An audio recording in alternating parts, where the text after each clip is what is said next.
nous avons terminé 3 fêtes divines. Elles sont passées. Nous avons eu la Pâque, les jours des pains sans levain, et nous avons eu la Pentecôte. Chacune d'entre elles avait des choses à nous apprendre, et où en sommes-nous maintenant? Nous sommes maintenant dans cette longue période où nous attendons les prochains jours saints, n'est-ce pas? Nous avons eu la Pentecôte derrière nous, et nous avons maintenant les trompettes. Pas aussi loin que nous le pensons quand nous y arriverons, mais tout de même, cette période entre les jours saints peut être un peu éprouvante à supporter dans une certaine mesure. Nous aimons les jours saints, la joie qu'ils apportent et l'accent mis sur les éléments essentiels.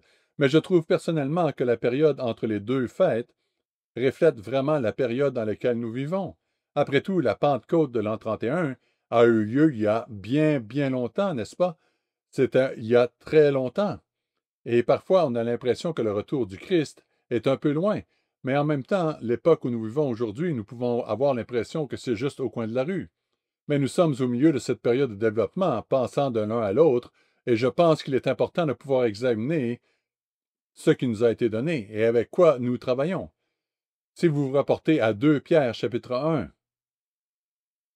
et je ne veux pas être trop dramatique en disant cela, mais nous avons accès à des ressources surnaturelles. À la Pentecôte, nous avons examiné cette grande ressource qu'est le Saint-Esprit de Dieu. Dans 2 Pierre, chapitre 1, il y a sûrement un passage qui, s'il n'avait pas été lu dans un sermon, vous l'avez probablement lu dans vos propres études à la maison pour la saison, mais juste pour le réviser avant le sermon. 2 Pierre, chapitre 1, à partir du verset 2. Il commence et dit « Que la grâce et la paix vous soient multipliées par la connaissance de Dieu et de Jésus notre Seigneur. » Sa divine puissance nous a donné tout ce qui contribue à la vie et à la piété, au moyen de la connaissance de celui qui nous a appelés par sa propre gloire et par sa vertu. Celle-ci nous assure de sa part les plus grandes et les plus précieuses promesses, afin que par elles vous deveniez participants de la nature divine, en fuyant la corruption qui existe dans le monde par la convoitise. Et il y a beaucoup à dire sur ce sujet. Alors que nous vivons actuellement entre la Pentecôte et le retour de Jésus-Christ, nous avons échappé à la corruption du monde de la convoitise. C'est parfois frustrant parce que nous avons l'impression que nous n'avons pas complètement échappé lorsque nos diverses fautes nous rattrapent, et pourtant en même temps nous croissons jour après jour, nous croissons semaine après semaine, mois après mois, année après année, dans un niveau de liberté dont le reste du monde ne jouit pas, parce qu'il n'a pas été libéré par le sacrifice de Jésus-Christ. Nous avons échappé à cela. Nous pouvons aller de l'avant, et nous participons à la nature divine. Nous n'essayons pas d'accomplir par nos propres moyens les choses que Dieu a prévues pour nous. Jésus-Christ est très clair à ce sujet en disant dans Jean 15, verset 5, « Sans moi, vous ne pouvez rien faire. » Si nous essayons de réaliser tout ce que nous voulons dans la vie par nos propres moyens, nous pouvons avoir tous les livres de développement personnel du monde, nous pouvons obtenir certaines des meilleures réflexions des psychologues modernes ou des gourous de la vie. Tout cela ne servira à rien. Nous n'aurons pas ce dont nous avons besoin. Sans le Christ, nous ne pouvons rien faire. Et pourtant, Paul nous encourage dans Philippiens chapitre 4, verset 13, « Je puis tout par celui, le Christ, qui nous fortifie. » Comment cela se fait-il? Parce que la nature divine nous est donnée par Dieu lui-même. Ce n'est pas seulement que nous sommes pardonnés de nos péchés, comme l'atteste la Pâque, à laquelle nous réfléchissons le soir de la Pâque. Ce n'est pas seulement que nous avons été suffisamment éclairés pour nous détourner du péché et commencer à rechercher la justice, comme nous le faisons pendant les jours des pains sans levain. Et ce n'est pas seulement le don du Saint-Esprit, comme il s'agissait d'une étiquette. Il a été placé à l'intérieur de nous. C'est la nature même de Dieu. Puis, la Pentecôte, nous avons avancé fortifiés par quelque chose auquel le reste du monde n'a tout simplement pas accès et qu'il ne peut apprécier à sa juste valeur, comme, j'espère, nous l'apprécions. Nous avons toutes les raisons d'aller de l'avant. Dieu, dans sa miséricorde et dans le cadre de son plan, ce qu'il fait en nous permet de participer à ce qu'il fait en nous par l'intermédiaire de son esprit. Comment participons-nous à cela? Que faisons-nous? Comment pouvons-nous réellement faire appel à l'esprit placé en nous alors que nous cheminons vers son retour? Nous parlons de cela de différentes manières. Il y a 4 groupes de nourriture spirituelle fondamentale, n'est-ce pas?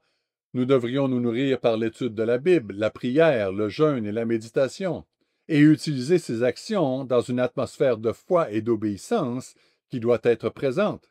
Il ne s'agit pas simplement de disciplines physiques répétitives, mais de choses que nous faisons dans le contexte de la foi et de l'obéissance. C'est dans ce contexte que nous faisons appel à l'Esprit de Dieu. Si c'est nouveau pour vous, ou si vous êtes peut-être là depuis longtemps et que vous avez toujours l'impression que je dois être honnête, je ne sais pas comment étudier la Bible, je suis trop gêné pour le demander, ou je ne sais pas vraiment comment jeûner et je suis trop gêné pour le demander, je ne sais pas comment méditer. Nous publions des articles dans le journal. Nous avons une série très spécifique que nous appelons en quelque sorte une série de comment. Reprenez vos numéros, lus ou non lus, et trouvez-les en ligne.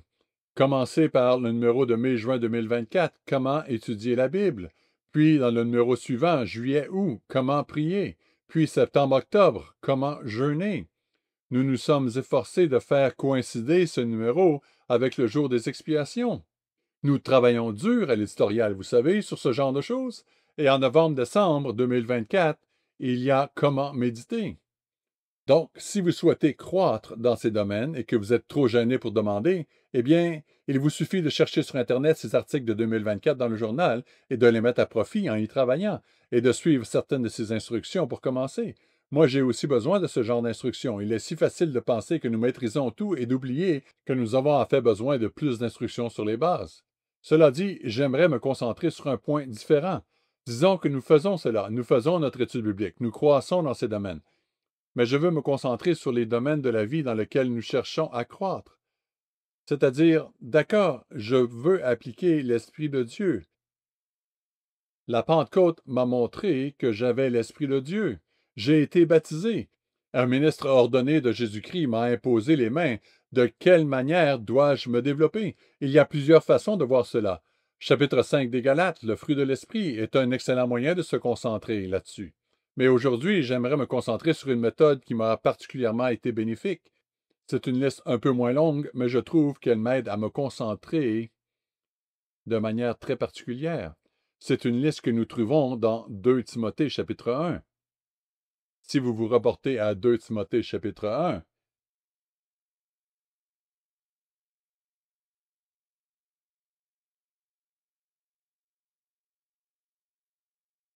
nous avons cette déclaration qui devrait être très encourageante. Lors des réunions du Conseil des Anciens en mai dernier, M. Weston disait que beaucoup d'entre nous vivaient dans la crainte de ne pas pouvoir entrer dans le royaume de Dieu. Nous avons tendance à oublier qui nous a saisis, pour reprendre les termes de Paul, alors que nous cherchons à développer de plus en plus notre passion pour saisir ce pourquoi nous avons été saisis. Paul nous rappelle un peu cela dans 2 Timothée chapitre 1. Et nous allons lire les versets 6 et 7. Paul dit à Timothée ici, et à nous tous, au verset 6, c'est pourquoi je t'exhorte à ranimer la flamme du don de Dieu que tu as reçu par l'imposition de mes mains. Il parle de l'esprit, comme c'est mentionné au verset 7, car ce n'est pas un esprit de timidité que Dieu nous a donné. Au contraire, son esprit nous remplit de force, de puissance, d'amour et de sagesse, ou être saint d'esprit selon certaines versions. Cet esprit fut donné à chacun d'entre nous par le ministère de Dieu qui nous a imposé les mains et qui nous a transmis un don précieux qui est transmis de personne à personne depuis le premier siècle. Ce don, cet esprit, est un esprit de puissance, d'amour et être saint d'esprit. Nous avons tous accès à ceci. J'aimerais donc, au cours du sermon d'aujourd'hui, me concentrer sur chacun de ces points et méditer un peu sur ce que signifie avoir un esprit de puissance, un esprit d'amour et être saint d'esprit. Et de quelle manière, même s'il ne s'agit que de petits pas, de quelle manière pouvons-nous nous concentrer sur la croissance dans ces 3 domaines d'ici la fête des trompettes? Et vraiment ensuite dans nos vies, vraiment entre maintenant et le moment où nous rencontrerons Jésus-Christ dans les airs. Le titre du sermon aujourd'hui est Puissance, amour et saint d'esprit. Puissance, amour et saint d'esprit.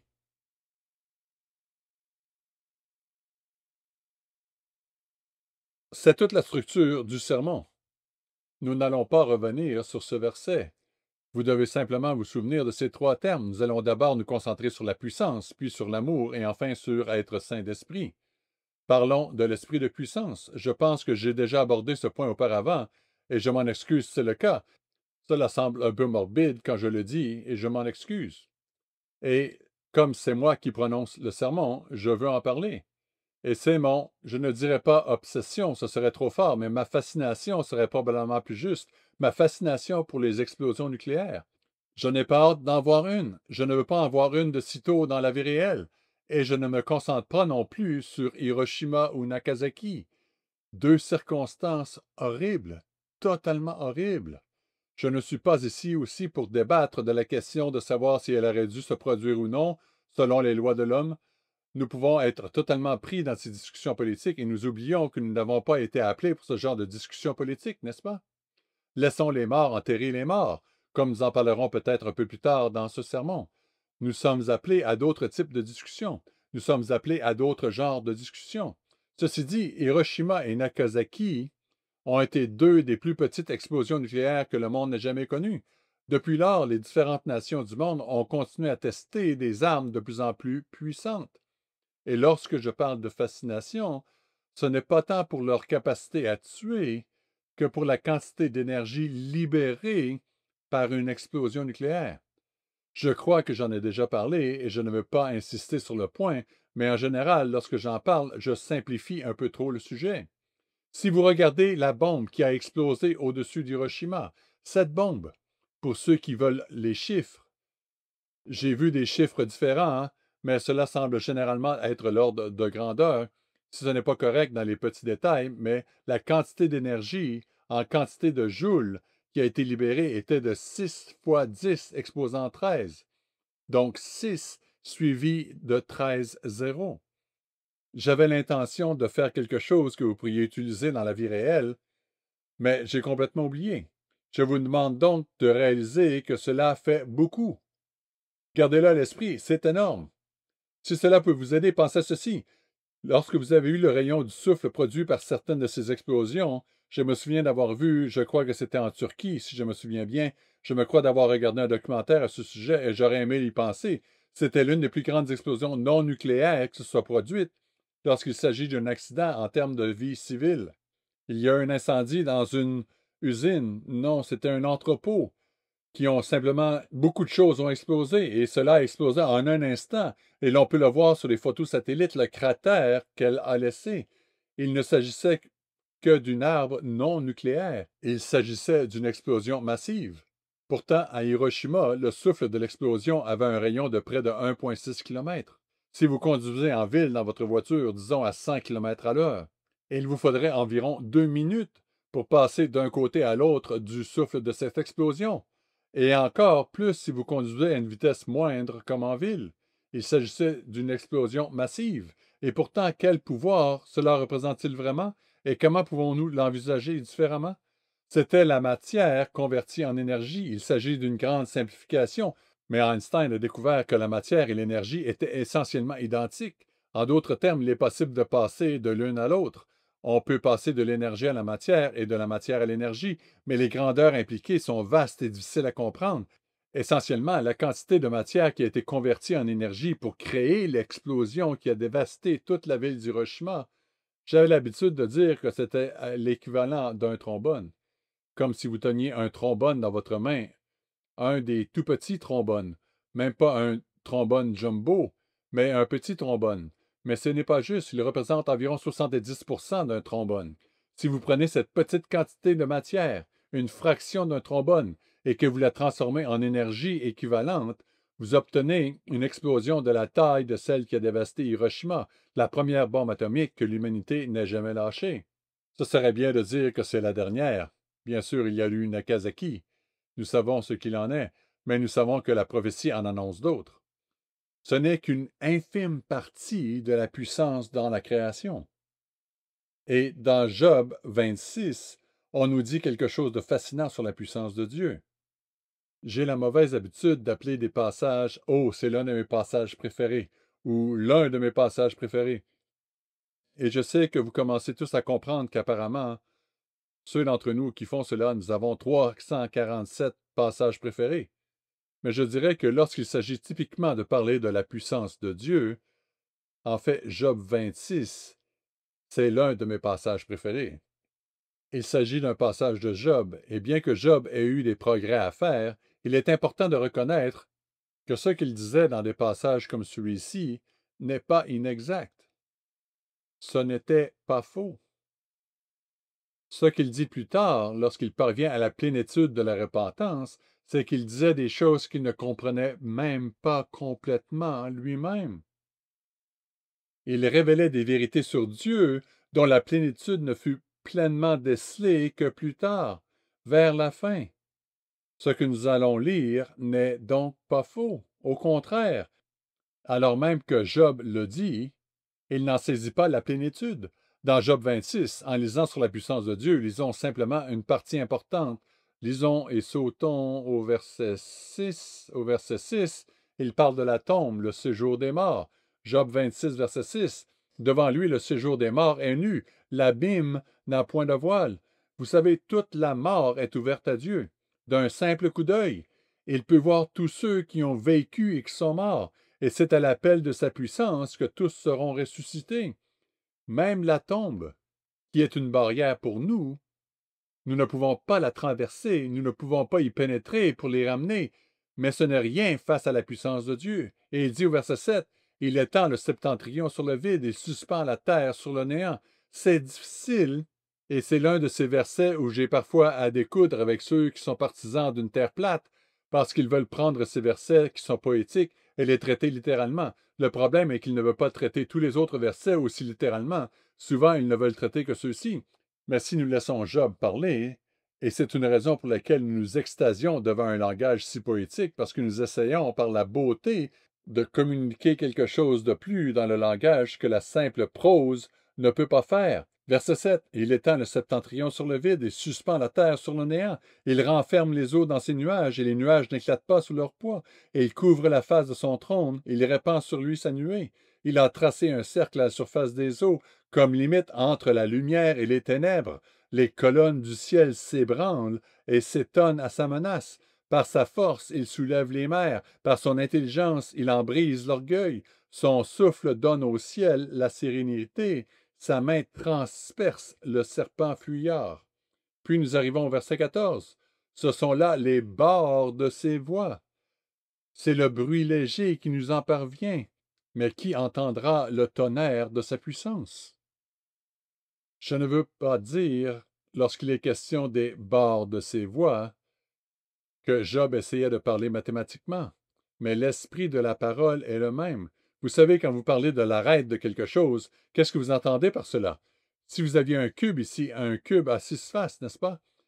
On pourrait considérer qu'il s'agit de l'arête, mais même là, il s'agirait d'une surface bidimensionnelle vide. Il n'y aurait pas de substance par rapport au volume du cube, et pourtant vous allez vraiment jusqu'à ce que vous pourriez appeler le bord.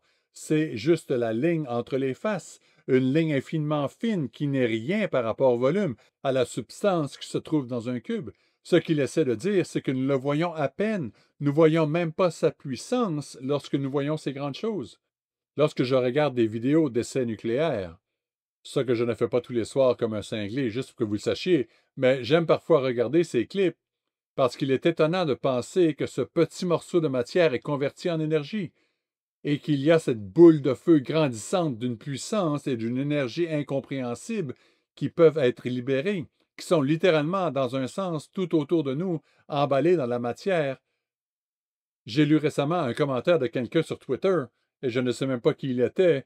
Il s'agissait d'un commentaire aléatoire qui m'a fait réfléchir. Il dit, vous savez, le Soleil est à 149,6 millions de kilomètres, et même à cette distance, si vous le fixez, vous allez vous brûler les yeux. Ne le faites pas. Malgré les 149,6 millions de kilomètres, le Soleil n'est pas assez éloigné pour que nous ne brûlions pas nos yeux. Et la personne a dit, qu'est-ce que cela nous ferait de regarder celui qui a créé tout cela? C'est incompréhensible. La puissance de Dieu est tout simplement phénoménale. Et pourtant, tout ce que nous pouvons expérimenter, même la puissance du soleil, n'est qu'un murmure de la puissance qu'il possède. Un murmure de sa puissance. Et pourtant, qu'est-ce que cela signifie? Eh bien, reportons-nous à Éphésiens chapitre 3. Dans Éphésiens chapitre 3,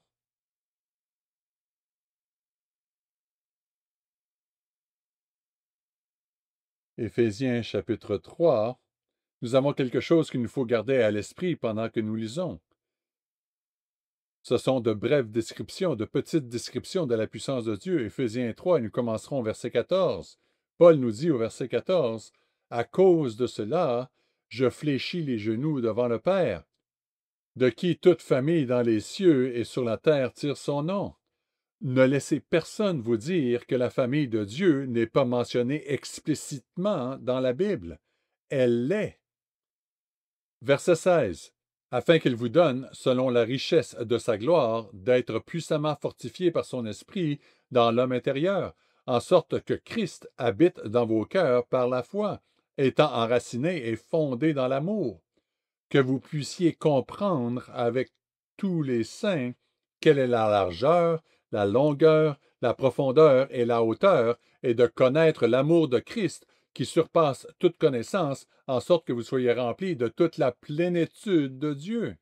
Ne laissez personne vous dire que ce n'est pas le but de l'homme d'être rempli de la plénitude de Dieu. Là encore, l'Écriture l'exprime explicitement. Verset 20. Or, à celui qui peut faire, par la puissance qui agit en nous, infiniment au-delà de tout ce que nous demandons ou pensons, et à lui la gloire dans l'Église et en Jésus-Christ, dans toutes les générations au siècle des siècles. Amen. Il est essentiel que nous comprenions cela. Le verset 20 parle de cette puissance. Et j'aime faire ceci. Et je trouve que c'est une méditation intéressante quand j'y pense. Si vous allez juste au milieu de cette déclaration, il dit que par la puissance de Dieu, il est capable de faire plus que tout ce que nous demandons. Je ne sais pas pour vous, mais je peux demander de grandes choses.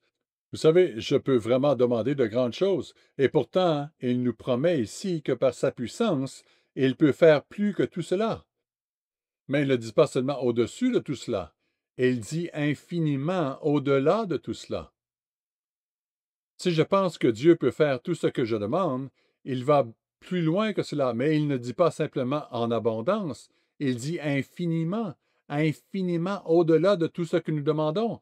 C'est-à-dire, vous ne savez même pas jusqu'à où ça peut aller. Et c'est le pouvoir qu'il a. Et voici le punch. Ce n'est pas seulement infiniment au-delà de tout ce que je pourrais demander, c'est aussi infiniment au-delà de tout ce que je pourrais même penser. Et parfois, nous pouvons penser à des choses qui sont difficiles à exprimer. Et c'est une partie de l'encouragement que nous avons dans nos prières, n'est-ce pas? L'apôtre Paul disant que parfois nous ne connaissons même pas les mots à dire, que par l'Esprit de Dieu, il y a une connexion là, et il comprend toujours. Je ne sais pas si vous avez déjà lutté dans une prière devant Dieu lorsque vous avez du mal à trouver les mots pour formuler ce que vous demandez et ce dont vous voulez parler. Et pourtant, il comprend. Il comprend. Ce pouvoir est si loin au-dessus, et cela me rappelle l'une de mes répliques préférées du tout premier film de Star Wars en 1977, où Luke Skywalker essaie de convaincre Han Solo qu'il doit aller sauver la princesse. Jusqu'à ce moment-là, et même à ce moment-là, Han Solo a été plutôt égoïste et surtout préoccupé par lui-même. Et il essaie de dire, si tu faisais cela, la récompense du sauvetage de cette princesse serait... Et Han dit, eh bien oui, quoi? Et il dit, eh bien, plus que tu ne pourrais l'imaginer. Et Han Solo répond, je ne sais pas, petit, je peux en imaginer pas mal. Et c'est le cas. Pensez aux plus grandes choses que vous pensez pouvoir imaginer, et Dieu vous assure que sa puissance est bien supérieure à tout cela. C'est stupéfiant. Mais même cela, ce n'est point le point fort de ce verset. Ce n'est pas la chose que Paul a vraiment besoin de nous laisser. Il dit à la fin du verset que c'est cette puissance, c'est la puissance qui agit en nous. La puissance et la gloire de Dieu ne sont pas seulement quelque chose que l'on peut admirer de loin et dont on peut s'étonner. Nous devons reconnaître que cet esprit de puissance est en nous. Il agit en nous.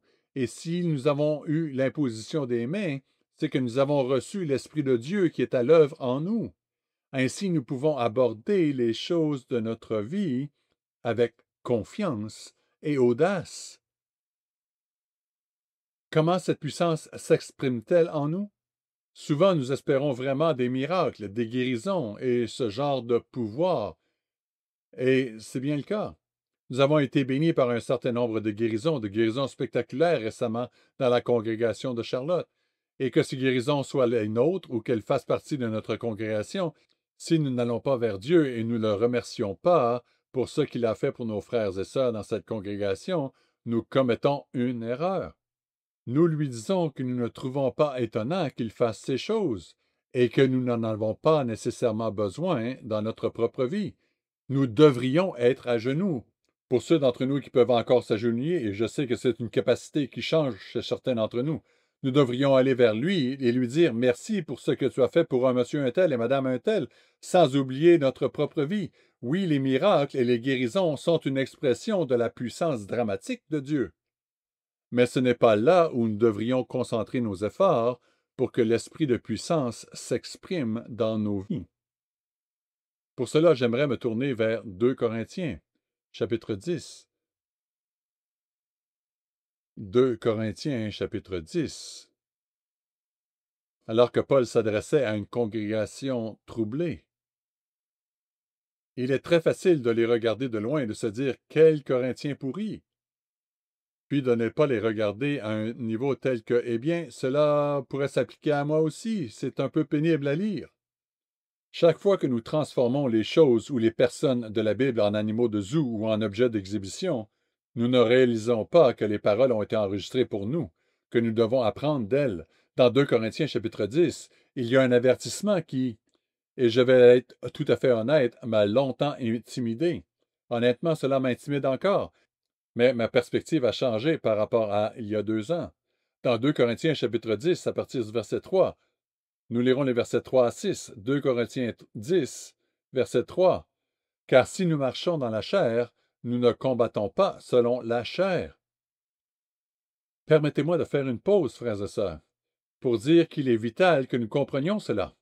Cela fait partie intégrante de mon premier point ici, de reconnaître que lorsque nous luttons dans cette vie, ce n'est pas seulement nous, ce n'est pas par notre pouvoir, et je n'essaie pas de conquérir les choses que je dois conquérir dans la vie par le pouvoir de Wallace Smith. J'ai vu cela et ce n'est pas grand-chose. Si c'est tout ce que j'ai à exploiter, je suis condamné. Comment le sais-je? Parce que Jésus-Christ le dit, sans moi, vous ne pouvez rien faire. Et il s'adressait à chacun de nous lorsqu'il disait cela. N'allons pas faire la guerre de manière charnelle, c'est différent. Nous ne combattons pas selon la chair. Cela signifie-t-il que les livres d'auto-assistance sont des déchets? Non, il existe de très bons livres de développement personnel. Cela signifie-t-il qu'il faut ignorer les bons conseils sur la manière d'organiser sa vie ou de surmonter les mauvaises habitudes? Non, bien sûr que non. Pourquoi ignorerions-nous les choses sages? Les proverbes sont remplis de sages conseils dignes de confiance parce que Dieu les a inspirés, par opposition des auteurs de livres qui se trompent parfois. Non, nous devrions profiter de ces choses, mais si c'est tout ce que nous avons, encore une fois, nous sommes perdus. Encore une fois, à partir du verset 3, si nous marchons dans la chair, nous ne combattons pas selon la chair. Verset 4, car les armes avec lesquelles nous combattons ne sont pas charnelles, mais elles sont puissantes par la vertu de Dieu, pour vivre des miracles, bien sûr, être guéri, ou voir d'autres personnes guéries, bien sûr. Mais l'accent est mis sur renverser des forteresses. Verset 5, nous renversons les raisonnements et toute hauteur qui s'élève contre la connaissance de Dieu, et nous amenons toute pensée captive à l'obéissance de Christ.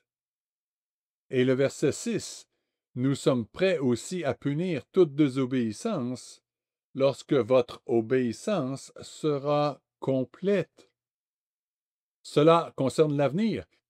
Quand serons-nous en mesure de punir la désobéissance? C'est lorsque notre obéissance sera accomplie. Quand notre obéissance sera-t-elle accomplie? Eh bien, à la fin de notre vie. Soit lorsque Jésus-Christ reviendra pour nous réclamer, soit à la fin de notre vie avant cela. Et nous le verrons alors instantanément dans les nuages, nous attendant lors de notre résurrection. C'est le moment de chercher à croître dans notre obéissance. Encore une fois, s'il n'y avait que nous, ce serait déprimant. S'il n'y avait que nous, ce serait décourageant. Mais ce n'est pas nous. Les armes que nous avons, l'outil que nous avons et qui agit en nous, c'est la puissance de Dieu pour renverser les arguments. Et l'élément qui m'intimidait et qui intimide peut-être certains d'entre vous, c'est d'amener toute pensée en captivité. Chaque pensée. Quelqu'un m'a dit récemment, je vais peut-être développer ce point dans un prochain sermon sur lequel je travaille et qui aborde certains aspects de cette question, mais dans un aspect différent. Parfois, nous argumentons avec le monde protestant qui veut se concentrer sur le Christ. Oh, vous pensez tous que Jésus est ce Dieu gentil, et que le Dieu de l'Ancien Testament était méchant. Vous savez, comme il dit, « Oh, le Christ est venu pour nous sauver du Père. » Et nous essayons de corriger cela parce que, bien sûr, c'est faux. Vous savez, Jésus-Christ était la parole. Il était le Dieu de l'Ancien Testament. C'est le même. C'est lui qui parle dans le Nouveau Testament et le même que celui qui a parlé sur le mont Sinaï. Ainsi, nous essayons de débarrasser le monde entier de cette idée que le Christ est le Dieu gentil et que le Dieu de l'Ancien Testament était le Dieu mauvais. Moi, j'ai entendu le contraire. Parfois, dans l'Église, c'est l'inverse qui se produit. Parce qu'au moins, le Dieu de l'Ancien Testament avait une liste de contrôles simple et agréable. Bon, je n'ai pas commis d'adultère aujourd'hui. Je n'ai pas dit quelque chose contre ma mère et mon père aujourd'hui. Et puis le Christ arrive et il dit, « Oh, ça doit être plus grand que ça. Même dans ton esprit, tu dois être obéissant. Tu dois aller plus loin. En fait, pas même les pensées impures, que vous devez purifier votre esprit tout entier. » Et il parlait du fait que cela peut sembler l'inverse, que ce serait plus facile s'il s'agissait d'une religion du type liste de contrôle, et non d'une religion où l'on exige de moi que je sois pur, même au cœur même de mon être. Et il est facile de tomber dans ce piège, et j'ai l'intention d'en parler davantage lors d'un prochain sermon. J'ai toujours des idées, mais les choses peuvent changer.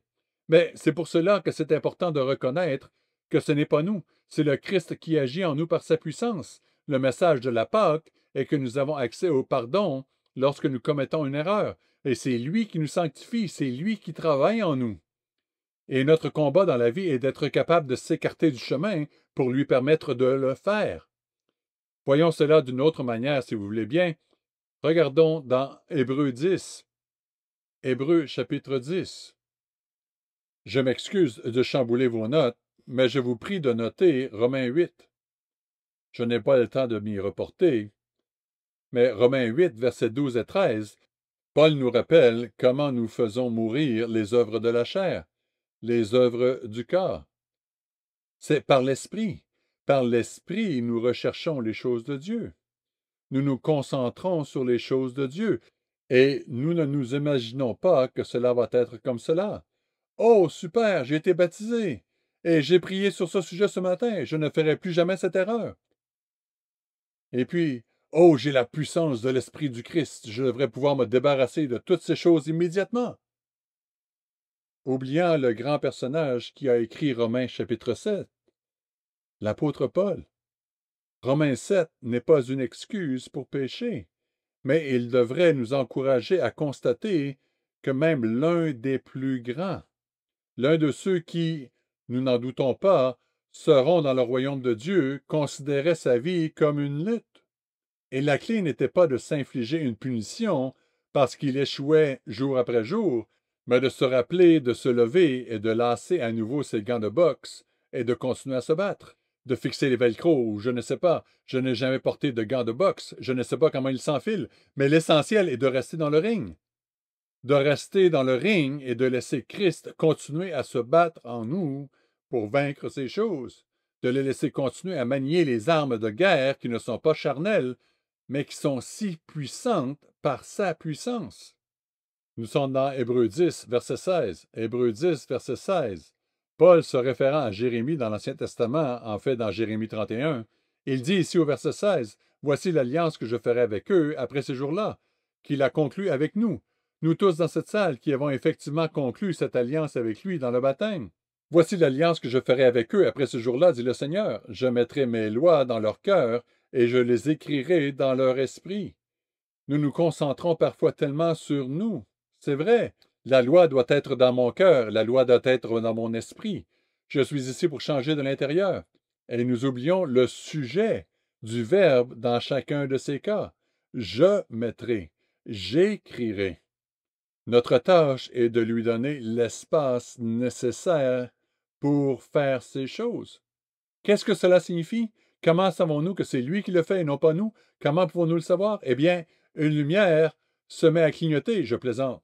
Cela n'arrivera pas. Vous avez probablement un problème. Vous devez voir le ministre ou aller consulter quelqu'un. Nous avançons simplement avec foi. Et alors que nous luttons, il est en nous faisant du progrès.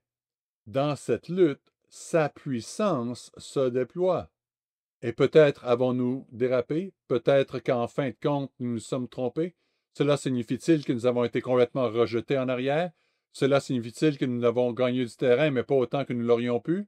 Nous ne nous préoccupons pas de ces détails. Dieu ne nous dit pas exactement comment mesurer le progrès spirituel. Il ne s'agit pas de dire, oh, eh bien, j'ai avancé de 2 mètres aujourd'hui, ou j'ai franchi 2 kilomètres, ou quoi que ce soit d'autre. Nous nous contentons d'avancer dans la foi, sachant que si nous poursuivons la lutte, si nous continuons à nous engager, si nous continuons à aller de l'avant, c'est lui qui fait le travail. Ce n'est pas à nous de prendre la plume et d'écrire cela dans nos cœurs, mais lorsque nous nous engageons à respecter ses lois, lorsque nous continuons à travailler avec lui, alors il rend cela un peu plus permanent. L'encre s'enfonce un peu plus profondément dans le parchemin. Nous ne sommes pas l'auteur, nous sommes le parchemin, et notre travail consiste à rester sur le bureau. Et c'est par sa puissance que cela se produit. Comment Jésus-Christ appliquait-il la puissance de Dieu? Il a absolument ouvert les yeux des aveugles. Jésus-Christ appliquait cet esprit de puissance en aidant les boiteux à marcher, en faisant des choses spectaculaires et en marchant sur la mer. Mais si nous nous concentrons sur ces applications de la puissance de Dieu, nous passons à côté du point d'avoir accès à cette puissance. L'intérêt d'avoir cette puissance au cours de cette longue période qui nous sépare de son retour, c'est de changer intérieurement. C'est d'être prêt à s'attaquer aux choses qui nous font peur, même en se disant « Je ne vois rien d'autre que l'échec si je m'attaque à cela. » Et Dieu dit « Allez-y quand même, faites-le. Je suis avec toi. Ma puissance est avec toi. Je sais que cela semble impossible. Je sais que votre histoire d'échec vous dit que c'est impossible, mais n'écoutez pas cela. Le diable veut que vous vous concentriez sur cela, parce qu'il sait que si vous l'écoutez, vous ne vous opposerez plus jamais. Et je vous dis, chargez. Je vous le dis, nous allons vaincre cela. Charger est un ancien terme désignant les chevaliers chargeant à cheval, armés de lances. Je suis un passionné de la chevalerie du Moyen Âge. Donc, charger encore et encore dans l'esprit de puissance. On nous dit aussi dans ce verset que c'est un esprit d'amour. Reportons-nous à Philippiens chapitre 2.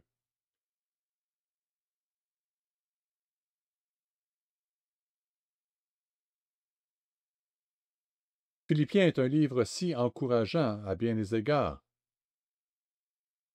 Allons directement au début du chapitre. Philippiens chapitre 2, à partir du verset 1. L'apôtre Paul nous encourage tous, nous édifie et nous avertit. Verset 1. Si donc il y a quelque consolation en Christ, s'il y a quelque soulagement dans l'amour, ou s'il y a quelque communion d'esprit, s'il y a quelque compassion et quelque miséricorde, rendez ma joie parfaite, ayant un même sentiment, un même amour, une même âme, une même pensée. Frères et sœurs, ce n'est pas une mince affaire. Un même amour et une même pensée. Si vous pensez que nous sommes déjà rendus à ce stade, c'est que vous n'êtes pas dans notre Église. La dernière fois que j'ai vérifié, notre Église était pleine de gens. Et oui, vous êtes tous des personnes. Et si vous êtes une personne lézard, nous apprécierions que vous enleveriez votre masque pour que nous le sachions. Mais autant que je sache, nous sommes tous des gens, nous sommes tous des personnes. Et c'est intéressant quand on pense à Dieu qui appelle des gens dans son Église, parce qu'il faut penser à l'opposé du monde et avoir au moins assez d'audace pour être prêt à penser que le reste du monde peut se tromper. Ensuite, on est intégré dans un corps et Dieu dit, « Hé, maintenant, ayons tous la même pensée, travaillons ensemble, allons dans la même direction. Mettons de côté le moi et ce que nous pensons devoir faire et comment nous pensons que les choses devraient être faites et concentrons-nous sur la même voie. » Cela demande un amour surnaturel. Ce n'est pas de l'amour humain. L'amour humain individuellement peut accomplir des choses étonnantes, mais ce genre d'amour et d'unité ne s'accomplit que de manière surnaturelle, par l'intermédiaire de l'Esprit de Dieu. En fait, nous en avons une indication dans Jean 13, lorsque Jésus-Christ dit des choses essentielles à ses disciples, alors que la fin de sa mission terrestre initiale approche.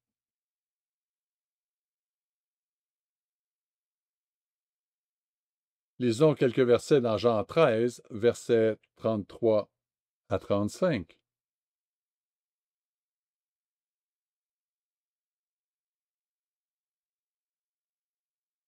Verset 33, le Christ leur dit, et en réalité aussi à chacun d'entre nous, Jean 13, verset 33, « Mes petits enfants, je suis pour peu de temps avec vous, Vous me chercherez, et comme j'ai dit aux Juifs, vous ne pouvez venir où je vais, je vous le dis aussi maintenant. Verset 34. Je vous donne un commandement nouveau. Aimez-vous les uns les autres, comme je vous ai aimé. Vous aussi, aimez-vous les uns les autres. À ceci, tous connaîtront que vous êtes mes disciples, si vous avez de l'amour les uns pour les autres. Voilà qui est intéressant à méditer. Nous avons longtemps compris dans l'Église de Dieu, depuis des générations, que Dieu nous enseigne à aimer notre prochain. L'idée que les 10 commandements sont en quelque sorte contraires à l'amour est le contraire de la vérité. Littéralement le contraire de ce qui est vrai. Nous enseignons que les 4 premiers commandements nous apprennent à aimer Dieu. Les 6 derniers nous apprennent à aimer notre prochain. L'Ancien Testament enseignait à Israël à aimer son prochain. Il n'y a rien de vraiment nouveau dans le fait d'aimer son prochain. Qu'est-ce qui rend le commandement de Christ nouveau? Il dit littéralement au verset 34, un nouveau commandement. Il dit, aimez-vous les uns les autres comme je vous ai aimé. Vous aussi aimez-vous les uns les autres. Et le verset 35 nous dit, et à ceci tous connaîtront que vous êtes mes disciples. S'il s'agit simplement d'être un bon voisin pour son voisin, en quoi est-ce un signe que l'Esprit de Dieu, l'Esprit d'amour, agit en vous? J'ai connu beaucoup de gens, et vous aussi probablement, qui ne font pas partie du corps de Christ, mais qui ont fait preuve d'un amour extraordinaire pour leur prochain. Ce n'est pas la mesure. La mesure, c'est de s'aimer les uns les autres comme Jésus-Christ nous aime. C'est un niveau d'amour surnaturel. C'est un amour qui n'est vraiment accessible que lorsque nous avons la nature divine en nous, lorsque nous participons à la nature même de Dieu. C'est un amour qui dépasse franchement les capacités humaines. Quel était l'amour du Christ? Il s'est sacrifié. Le Christ a tout abandonné. En fait, avant d'élaborer davantage, reportons-nous d'abord à Romains 5. Romains 5 à partir du verset 1. Romains 5 à partir du verset 1, nous lisons, « Étant donc justifiés par la foi, nous avons la paix avec Dieu par notre Seigneur Jésus-Christ, à qui nous devons d'avoir eu par la foi accès à cette grâce, dans laquelle nous demeurons fermes et nous nous glorifions dans l'espérance de la gloire de Dieu. Si nous ne pouvons pas nous réjouir dans l'espérance de la gloire de Dieu, nous devons trouver pourquoi nous ne le pouvons pas. Nous devons découvrir ce qui nous empêche d'avancer et de dissiper le brouillard. Nous n'avons pas besoin de vivre dans la peur. Verset 3, bien plus. Nous nous glorifions même des afflictions, sachant que l'affliction produit la persévérance.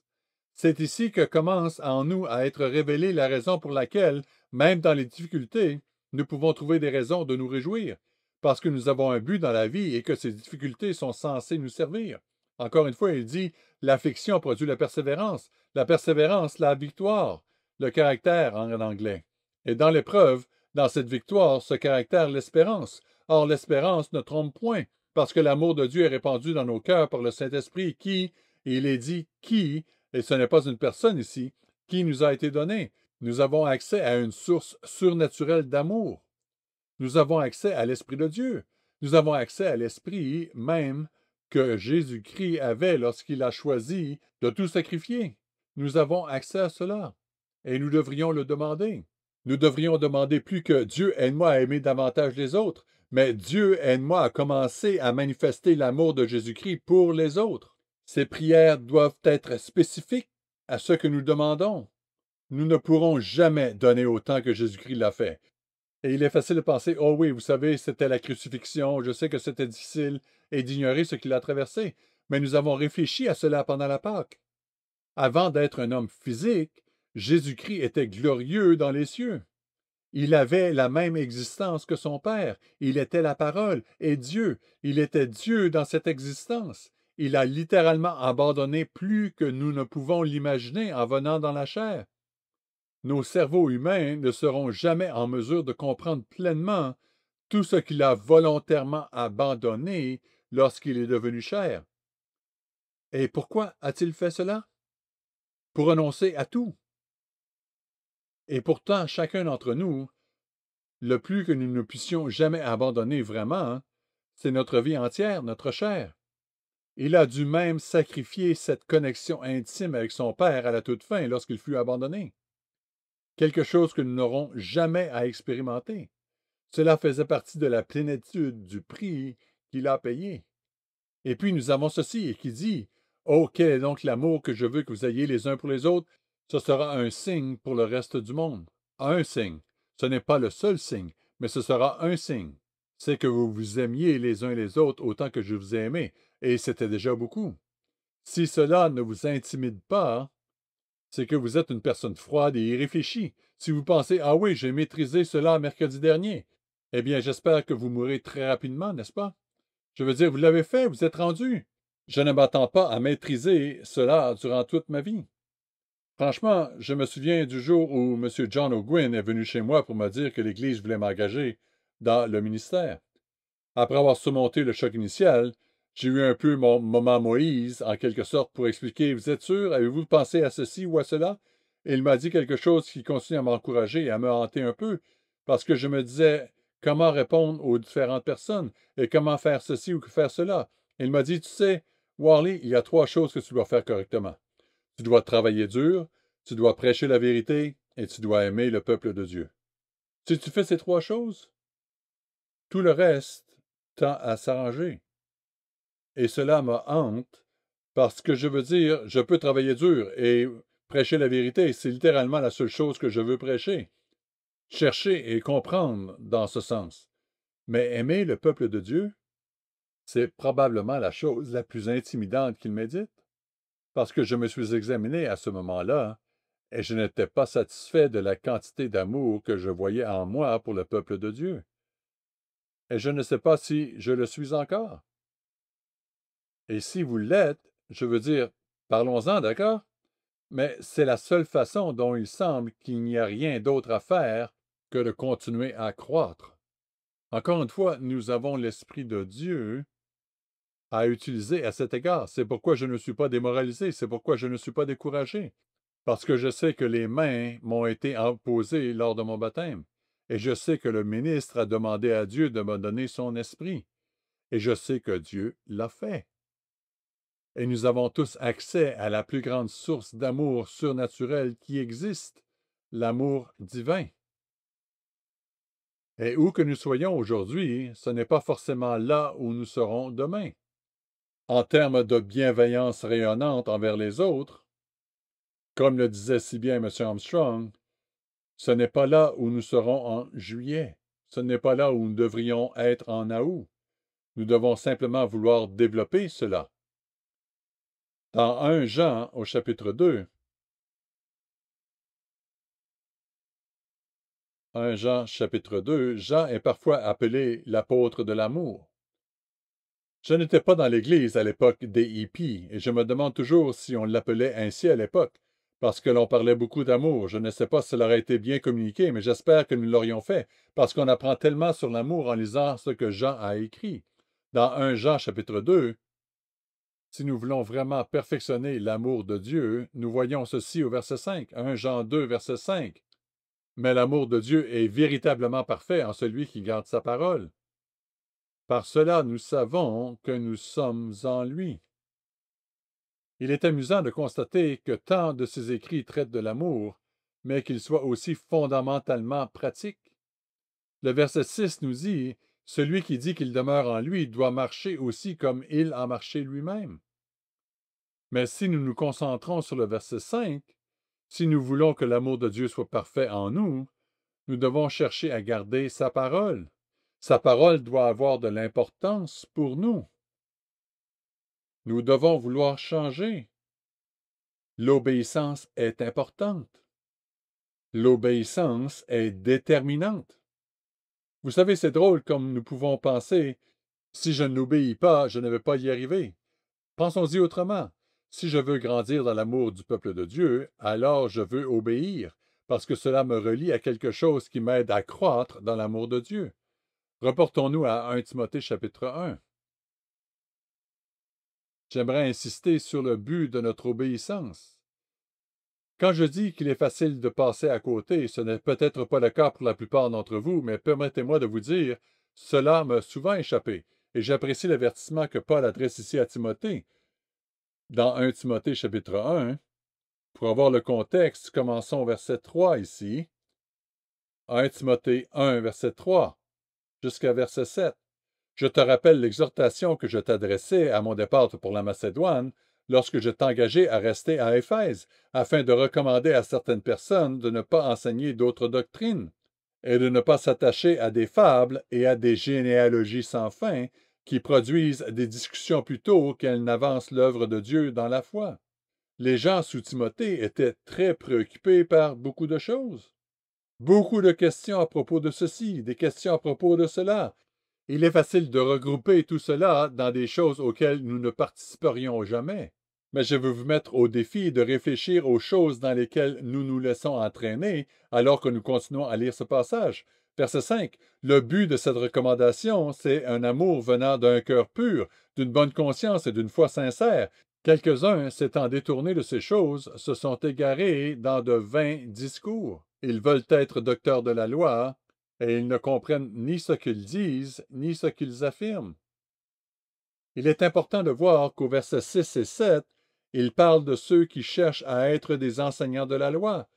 Il y a ceux qui cherchent à enseigner sur le sabbat, à enseigner sur les jours saints, à enseigner à partir de la parole de Dieu. Il y a ceux qui sont extrêmement attachés à diverses formes de judaïsme et qui commencent à introduire des éléments de l'Ancien Testament qui n'ont jamais été censés faire partie de ce système. Ils se nourrissent du judaïsme et nous l'apportent par le biais de certains de ces hébraïsmes qui n'ont jamais été censés faire partie de la foi d'aujourd'hui. Mais ensuite, ceux dont l'enseignement s'approche encore plus de nos croyances, ils semblent si séduisants sur leur site web dans ce qu'ils ont à dire. C'est comme si l'on disait: Oh, regardez ce bon enseignant de la loi. Je me sens édifié par ce qu'il dit. Je sais qu'il ne fait pas partie de l'Église du Dieu vivant, mais regardez cela, il dit de bonnes choses. Et nous sommes tellement pris par ces choses que nous oublions ce pourquoi nous sommes ici. M. Rob Tyler l'a très bien abordé dans son sermon d'il y a quelques semaines en parlant de nourriture solide. Il a dit: la plupart des gens qui disent cela semblent avoir oublié ce qu'est la nourriture solide. Et j'aimerais ajouter que nous oublions parfois le but de cette nourriture. Nous le voyons à nouveau au verset 5. Le but de cette recommandation, c'est un amour venant d'un cœur pur, d'une bonne conscience et d'une foi sincère. Il existe un lien entre l'obéissance et l'amour. Les gens sont curieux de savoir comment aimer davantage. Eh bien, je dirais, concentrez-vous sur les commandements. Voulez-vous vous concentrer sur la manière d'aimer Dieu davantage? Profitons-nous pleinement du sabbat, comme le dit le 4e commandement? En cherchant à mettre ce temps à part pour Dieu, j'ai souvent constaté que je pouvais faire mieux à cet égard. Et lorsque je m'améliore dans ce domaine, je constate que j'aime Dieu davantage. Ai-je mieux examiné les idoles de ma vie? Je vais en garder quelques-unes pour la suite de ma discussion, mais ai-je cherché des choses que je place devant Dieu sans même m'en rendre compte? Mais alors, est-ce que je veux aimer davantage mon frère? Eh bien, me suis-je concentré sur les 6 autres commandements? Ai-je considéré le fait d'honorer mon père et ma mère et l'ai-je réduit à ne pas leur désobéir si je suis un enfant? Ou simplement leur envoyer une carte à l'occasion de la fête des mères ou de la fête des pères? Puis j'ai pensé, eh bien, comment puis-je les édifier? Comment puis-je contribuer à leur vie? Que puis-je faire de plus? Mais nous devons aller plus loin et réaliser que si je veux vraiment avoir l'amour du Christ, si je veux le genre d'amour qui fait de moi un signe pour les autres que nous sommes dans l'Église de Dieu, alors est-ce que j'aime comme le Christ l'a fait? Comment est-ce que je me donne vraiment à mes frères et sœurs au point que les gens pourraient se demander qu'est-ce qui se passe dans ce type pour qu'il soit si bon? Puis repensons au commandement. Comment puis-je me consacrer à l'obéissance d'une manière qui permette d'atteindre cet objectif? Comment puis-je servir mes frères et sœurs le jour du sabbat? Je n'ai pas eu le temps de me pencher sur la question, mais si vous regardez dans d'autres versets, dans 1 Jean, il est souligné à plus d'un endroit que Dieu est amour, et l'amour est une préoccupation constante, n'est-ce pas? Donc, si je participe à la nature de Dieu, alors l'amour bienveillant en fait partie. Ainsi, lorsque j'assiste aux assemblées du sabbat, il ne s'agit pas seulement de ma sanctification, il ne s'agit pas seulement de m'assurer que je fais ce qu'il faut. Comment puis-je rendre le sabbat un délice agréable pour quelqu'un d'autre? Qui est la personne de l'assemblée à qui je n'ai pas parlé depuis une semaine, ou peut-être depuis que je suis ici?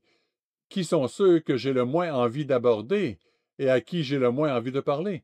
C'est peut-être le moment de risquer les silences gênants, Le risque d'embarras est de dire « Bonjour, je suis ici depuis 7 ans ou 8 ans et je ne vous ai jamais encore parlé. Il faut que je le fasse. » Pouvons-nous nous focaliser sur l'amour bienveillant qui doit être une partie de notre identité? Si vous vous souvenez de ce que nous avons lu dans 1 Jean chapitre 2, verset 5, il est dit « Mais l'amour de Dieu est véritablement parfait en celui qui garde sa parole. » Et souvenons-nous que sa parole ne se limite pas aux 10 commandements.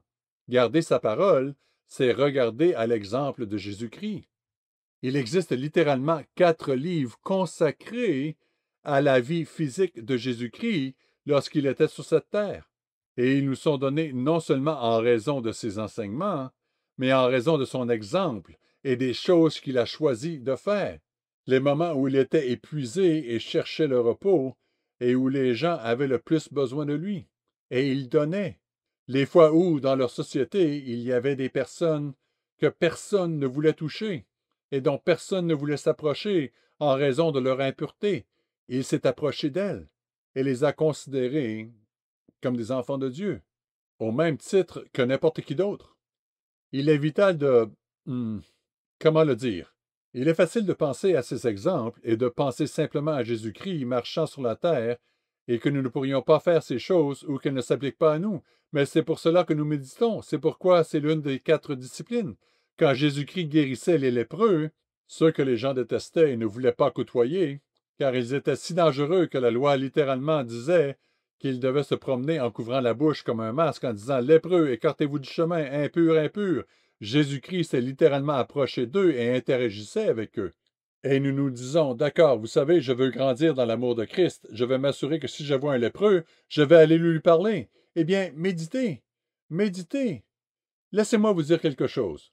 Parfois, nous avons des lépreux dans nos vies qui ne sont pas des lépreux dans la vie de quelqu'un d'autre. Qui est celui à qui vous en voulez? Qui est celui qui vous a blessé et ne s'est jamais excusé? Et que vous refusez d'oublier? Beaucoup d'entre nous, ou du moins certains d'entre nous, ont ces personnes dans leur vie. Et cette personne est comme un lépreux pour nous.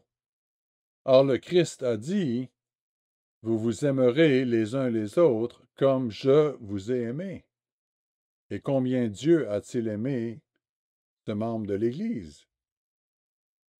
Jésus-Christ a donné tout ce qu'il est concevable de donner dans l'existence pour cette personne, pour le salut de cette personne. Maintenant, si vous êtes comme moi, je suis immédiatement découragé en entendant cela parce que cela semble trop difficile, n'est-ce pas? C'est vrai, ça semble trop dur. Et cela ne veut pas dire « Oh, merci pour le sermon, je suis heureux que vous l'ayez mentionné. Je vais aller embrasser ce type sur la joue ici même après l'Assemblée. » Je ne dis pas que c'est facile. Et le Christ est mort pour nous, encore une fois, et il nous donne du temps, et il travaille en nous. Mais cela devrait être notre objectif si nous voulons vraiment avoir un esprit d'amour qui se reflète en nous. Alors nous prions régulièrement, « Dieu, aide-moi à faire cela, cela me dépasse. Sans toi, je ne peux rien faire. Je suis assuré qu'avec toi, je peux faire ces choses. S'il te plaît, aide-moi à manifester dans ma vie l'esprit d'amour que tu as promis de me donner. » Car cet amour-là, on ne le voit pas partout. Il sera pratiquement unique dans l'Église de Dieu. Enfin, on l'appelle l'esprit d'un esprit saint, S-A-I-N. L'esprit qui est en nous s'appelle l'esprit d'un être saint d'esprit. Et j'aimerais aider à chambouler un peu le panier de pommes, car il y a beaucoup de gens dans le monde, et nous pouvons peut-être être ces gens-là. Je n'essaie pas de dire que je n'en faisais pas partie. Je vais possiblement me tromper de nom, c'était l'ancien Pogo, était un personnage de dessin animé. Pogo ressemblait à un opossum, ou peut-être était-il un opossum. Je suis vieux, mais pas tant que ça, je ne l'ai pas vu la première fois qu'il a été imprimé. Mais il avait cette citation célèbre. Nous avons rencontré l'ennemi, et il est nous. Et je ne sais pas de m'en dissocier. Ceci dit, il arrive que nous pensions avoir un esprit saint. Nous examinons tous nos raisonnements si logiques, si raffinés, et nous pouvons nous dire pourquoi nous voyons cela et personne d'autre ne le voit. En matière de logique et d'argumentation, il est possible d'avoir un raisonnement logique parfait. Absolument parfait. Vous examinez les prémices et les conclusions qui en découlent, et vous obtenez un argument et une conclusion solide comme le roc.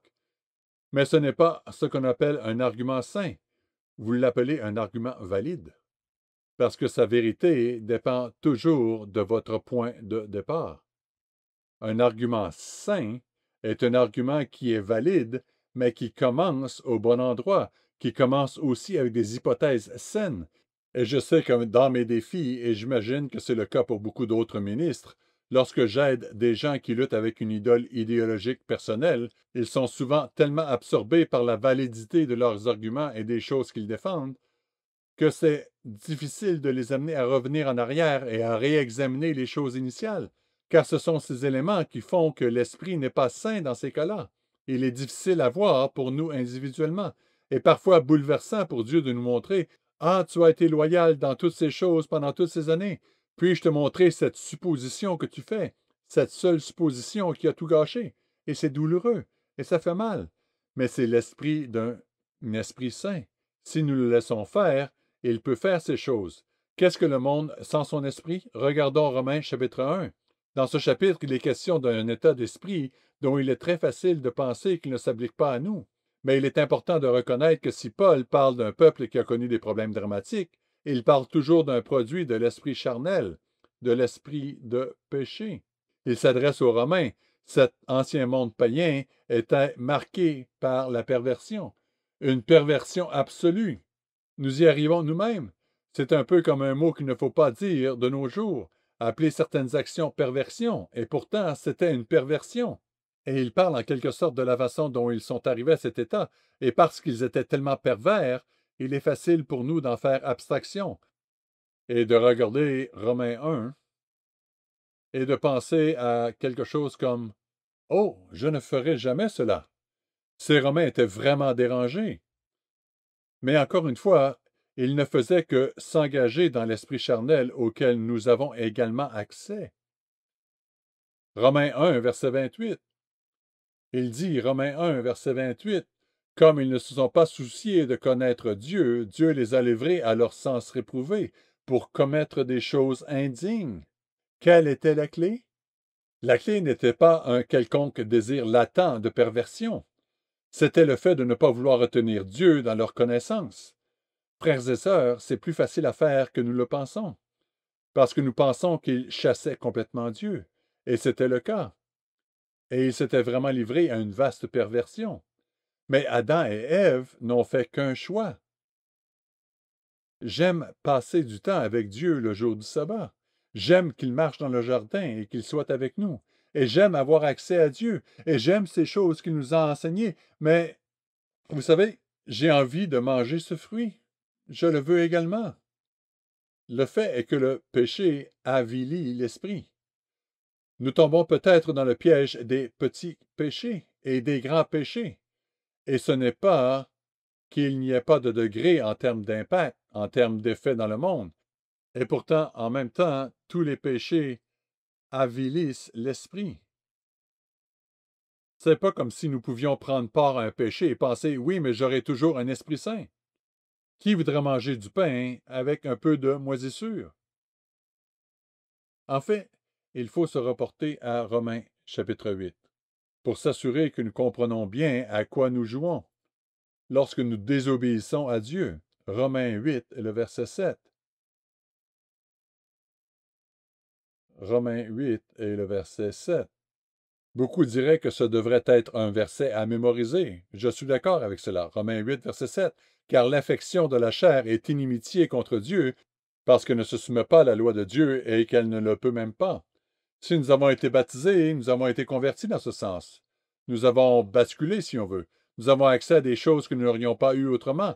Pourtant, nous l'avons longtemps enseigné dans l'Église, et cela restera vrai jusqu'à notre mort. Et la conversion est un processus. Nous croissons dans la conversion. Aucun d'entre nous n'a jamais vraiment terminé. Et dans la mesure où nous nous laissons aller à un esprit charnel, dans cette mesure, notre esprit est moins sain.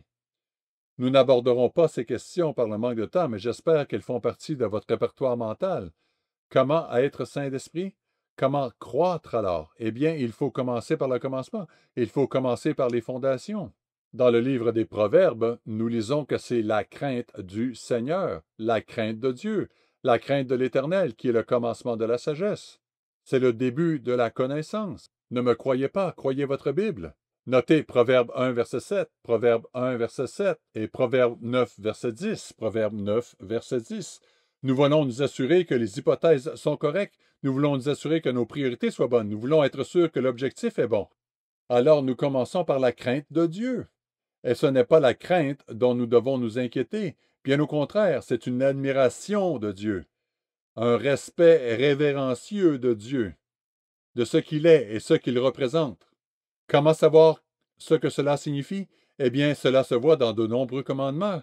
Lorsque nous mettons Dieu en premier, avons-nous la crainte de l'Éternel? Jésus-Christ compte-t-il plus pour nous qu'un père, une mère, une femme, un mari, les enfants, les frères et sœurs? Dans la mesure où il ne l'est pas, dans la mesure où nous ne le faisons pas passer en premier, dans cette mesure nous ne craignons pas Dieu. Ce n'est pas un ou un zéro, ce n'est pas on ou off, c'est quelque chose qui se développe. Si nous voulons être saints d'esprit, nous devons croître dans la crainte de Dieu. Nous devons croître dans ce respect qu'il a fait passer en premier. Nous sommes déjà dans le livre des Romains, Romains 8. Regardons maintenant le verset 5, Romains 8, verset 5. Ceux, en effet, qui vivent selon la chair s'affectionnent aux choses de la chair, tandis que ceux qui vivent selon l'esprit s'affectionnent aux choses de l'esprit. Frères et sœurs, c'est si facile quand je dis cela, et je ne suis pas devin, mais laissez-moi dire que c'est facile pour moi. Est-ce que cela vous convient? C'est facile pour moi, et si aucun d'entre vous n'est de cet avis, je vais être déprimé après l'Assemblée. Mais de toute façon, c'est facile pour moi, quand je vois les choses de la chair, de penser aux choses mauvaises, dégoûtantes, à la débauche, n'est-ce pas? Les choses qui existent et sur lesquelles il est clair qu'aucun d'entre nous ne devrait se pencher. Nous ne devrions pas y penser. Pourtant, la chair ne se limite pas à ce qui est dégoûtant. Il s'agit de ces choses qui ne parviennent pas à être élevées, les choses de l'esprit. Et le fait de s'en préoccuper fait partie de l'objectif. Nous devons tous penser aux choses banales de ce monde, mais se concentrer sur les choses de la chair, les choses du monde, devient un problème. Nous voulons nous concentrer sur les choses de Dieu. Et lorsque nous craignons Dieu, ces choses deviennent de plus en plus importantes pour nous dans notre vie. Combien importantes? Examinons ce qui, à mon avis, est l'une des déclarations les plus spectaculaires dans la Bible. Luc 9. Pour moi, c'est l'un de ces moments où l'on reste bouche bée. Luc chapitre 9. Ici, vers la fin du chapitre 9 de Luc, commençons au verset 57. Vous voyez des personnes qui viennent à Jésus-Christ et qui veulent le suivre, mais qui ont certaines excuses, certaines préoccupations dans la vie. Et puis, nous arrivons à celui-ci, au verset 59. 59, c'est celui qui m'interpelle. Nous lisons ici Luc 9, verset 59. Et il dit à un autre, « Suis-moi. » Et il dit, « Seigneur, permets-moi d'aller d'abord ensevelir mon père. » Mais Jésus lui dit, « Laisse les morts ensevelir leurs morts, et toi va annoncer le royaume de Dieu. » Et je pense que c'était sévère. C'est une déclaration forte. Est-ce qu'il veut dire qu'il ne faut pas respecter son père, qu'il ne faut pas faire cela? Non. Mais nous avons tendance à traiter ce verset comme s'il s'agissait d'une écriture difficile et de l'aborder en disant non, c'est bien d'aller à des funérailles, c'est bien de faire ceci, vous savez, pour enterrer votre père. Ce n'est pas ce qu'il disait. Cet homme se cherchait des excuses, je comprends cela, mais le Christ l'a formulé d'une telle manière, alors qu'il aurait pu simplement dire « Tu ne me fais pas passer en premier ». Mais il a fait une distinction. Laisse les morts ensevelir leurs morts, et toi, va annoncer le royaume de Dieu. Et quelle condamnation d'ailleurs pour ceux qui pensent suivre le Christ et ne prêchent pas le royaume de Dieu au monde. Parce que nous sommes d'un côté ou de l'autre, ceux qui prêchent le royaume de Dieu ou le royaume de ceux qui sont occupés à enterrer les morts parce qu'ils sont morts. Et il dit, laissez les morts enterrer leurs propres morts. Permettez-moi d'atténuer un peu cela. Encore une fois, méditez sur ces choses. Qu'est-ce que cela signifie? S'agit-il d'un verset qui ne s'applique qu'à moi lorsque je suis confronté à une funéraille? Ou est-ce qu'il parle d'un principe plus fort, un principe qui s'applique plus largement? Et je pense aux choses dans lesquelles il est facile de se laisser entraîner dans ce monde. Regardez simplement ce qui se passe actuellement. Si vous ne pensez pas qu'il s'agit de circonstances dramatiques entre Israël et l'Iran, ce sont des circonstances dramatiques. Israël est un peu déchaîné ces jours-ci, n'est-ce pas? Ils ont éliminé certaines des choses qui les harcelaient constamment, concernant le Hamas, l'Hezbollah, et ils ont en fait un président des États-Unis qui semble dire « Ah, vous savez, allez-y, je m'en fiche, faites ce que vous voulez. » Et ils font ce qu'ils veulent. Et c'est une période étonnante de l'histoire. Si nous pensons connaître tous les détails de la façon dont tout cela va se dérouler, j'en doute. J'essaie de ne pas présumer lorsqu'il est clair que Dieu est à l'œuvre et qu'il permet que les choses se produisent. Mais cela dit, nous pourrions passer tout notre temps à nous concentrer sur ces choses. Nous pourrions dire, c'est l'époque pour laquelle les informations 24 heures sur 24 et 7 jours sur 7 ont été conçues. Je vais regarder CNN tout le temps ou Fox News ou la source de votre choix, je ne sais pas ce que c'est. Mais je vais me laisser dévorer par cela, ou peut-être s'agit-il d'un médicament. Il faut que j'étudie davantage les vaccins aujourd'hui. J'ai trouvé une 47e façon qui le rend diabolique. C'est la base de mon étude. Ou bien il peut s'agir de l'autre côté. J'essaie d'être non discriminatoire, je ne choisis pas. Oh, j'ai trouvé la 47e façon dont les gens qui pensent que c'est mauvais sont vraiment dérangés. Je n'ai aucune idée des choses du monde qui vous tentent le plus, mais je sais ce qui me tente le plus. Et il est facile de s'y laisser entraîner. Mais vous savez qui discute de ces choses sur Facebook, qui regarde toutes ces chaînes sur YouTube, qui se dévouent de telle manière que ces plateformes savent qu'ils en veulent plus? Ce sont les morts. Et le Christ a dit, laissez les morts enterrer les morts. Laissez-les résoudre leurs propres problèmes. Arrêtez de penser à ce que le président devrait faire. Il n'est pas converti. Arrêtez de penser à ce que vous pensez que Netanyahou devrait faire. Qu'y a-t-il de sage là-dedans? Ce n'est pas le message auquel nous sommes attachés. Cessez de vous concentrer sur ces choses. Laissez les morts régler leurs propres problèmes. Je sais que cela semble insensible à dire, mais c'est littéralement ce qu'il essayait de dire. La seule chose au monde, la seule chose au monde qui puisse ramener les morts à la vie et les faire passer de l'autre côté de la mort, c'est l'évangile du royaume de Dieu. Pourquoi se complaire dans les choses des morts et participer à leur mort, alors que nous avons littéralement le secret de la vie entre nos mains? Alors que nous pourrions faire quelque chose de différent et les amener de l'autre côté, du côté des vivants. Mais en parlant d'avoir l'esprit d'un esprit saint, vous savez quel esprit n'est pas saint? Un esprit mort. Il ne fonctionne même pas. Nous devons nous consacrer aux priorités de Dieu. Nous devons commencer par les choses de Dieu. C'est la crainte de Dieu, cette crainte de Dieu qui met ces choses en premier, qui a le pouvoir de nous mettre sur la voie d'être saints d'esprit.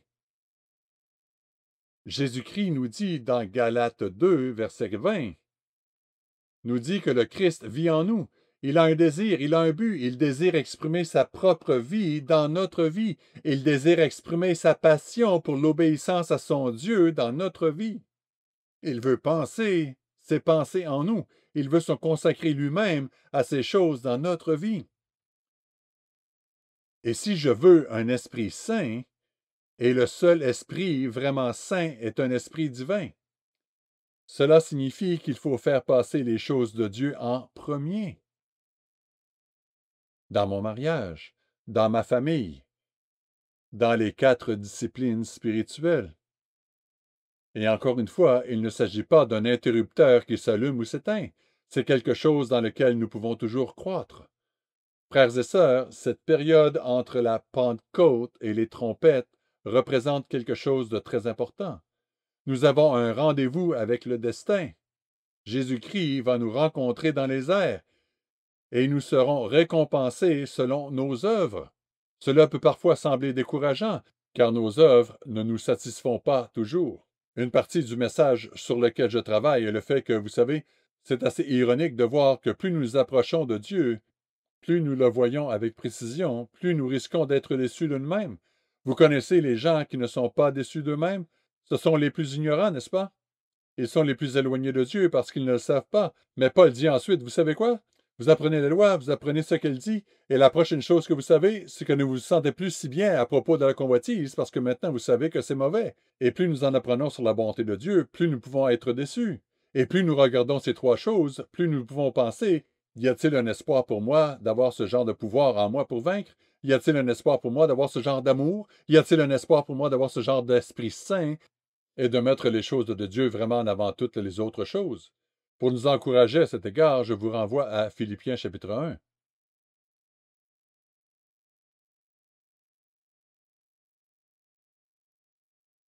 Philippiens 1, un passage sur lequel je médite beaucoup et vers lequel je me tourne pour m'encourager. Philippiens 1, à partir du verset 3, pour avoir un peu de contexte. Paul dit aux Philippiens, verset 3, « Je rends grâce à mon Dieu de tout le souvenir que je garde de vous, ne cessant dans toutes mes prières pour vous tous de manifester ma joie au sujet de la part que vous prenez à l'Évangile depuis le premier jour jusqu'à maintenant. » Vous savez, même au début de leur marche avec le Christ, Paul avait de la joie à cause d'eux, et ne pensait pas qu'ils n'avaient pas accompli assez de choses. Non, il s'est réjoui dès leurs premiers instants et tout au long de leur croissance. Venons-en ensuite au verset 6. Quelle est la confiance de Paul? La confiance où il dit que vous acheverez l'œuvre que vous avez commencée jusqu'au retour de Jésus-Christ. Non, il ne dit pas cela. Si votre Bible dit cela, j'espère que vous avez gardé le reçu, parce que c'est une très mauvaise Bible. Et il dit cette chose importante au verset 6. « Je suis persuadé que celui qui a commencé en vous cette bonne œuvre la rendra parfaite pour le jour de Jésus-Christ. » S'il ne tenait qu'à nous de développer la puissance de Dieu pour vaincre, l'amour de Dieu dans la façon dont nous regardons les autres, et un esprit saint dans la façon dont nous pensons à toutes les choses qui nous viennent à l'esprit dans ce monde, nous serions condamnés. Frères et sœurs, nous avons accès au Saint-Esprit de Dieu. Ce n'est pas nous seuls qui essayons de faire ces choses, c'est Jésus-Christ, celui qui est le plus à même d'imaginer ces choses dans cette vie. Notre tâche consiste simplement à rester avec lui. Notre tâche est de rester dans l'arène. Notre tâche est de lui donner l'espace dont il a besoin pour développer ces trois facettes de l'Esprit de Dieu dans nos vies.